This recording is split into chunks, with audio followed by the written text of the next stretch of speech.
प्रधान शिक्षयित्री नारे मध्याह्न भोजन चाउल हड़प अभियोग घटना को नहीं थाना एतला एभली घटना देखा मिली कटक जिला निश्चिंत कोइली ब्लॉक बोधंगा सरकारी नोडाल उच्च बालिका विद्यालय में 1 क्विंटाल चाउल प्रधान शिक्षयित्री किलो पिछा 25 टंका दर में बिक्री कर खोद बेपारी कहते चाउल बोझे बाइक सहित व्यवसायी को धरी खोद विद्यालय सभापति बेपारी को अटक रखी नारे एतला दी जाइछि। तदंत पर दोषी विरुद्ध में कड़ा कार्यानुष्ठान ग्रहण कर ब्लॉक शिक्षाधिकारी कहते स्कूल कहीं आसते कौ चाउल चाउल स्कूल चाउल कौन बिक्री है हाँ बिक्री किणी किए किलो किए बिकले आज्ञा 25 टका किलो पिछा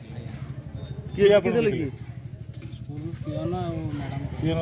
चाउल नदा सारा पर गेट पदा गला से लोक को अटकैली मुझे चाउल कहीं नौच ना स्कूल रू बिक्री है मुझे किए बिक्री कला ना मैडम सरजाई बिक्री कले